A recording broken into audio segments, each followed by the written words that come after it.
যাকে দেখে আমি হয়ে উঠেছিলাম জোনাকি থেকে জ্যোৎস্না, যার প্রেম পাওয়ার জন্য পৃথিবীর প্রেমে পড়া হলো না, জগৎকুল নাম দিল তার প্রেমিকা।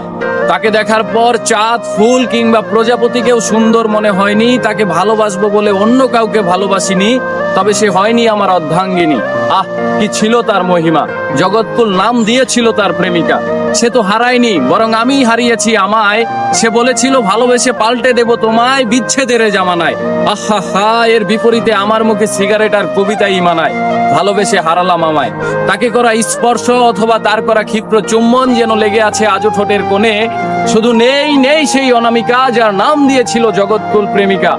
আমি শুনেছিলাম পৃথিবীর মানুষেরা চাইলে সবকিছুই হতে পারে, তাই আমি চাঁদ, সূর্য, মহাবিশ্ব চাইনি হতে, শুধু চেয়েছিলাম এক জনম তোমায় ভালোবেসে যেতে।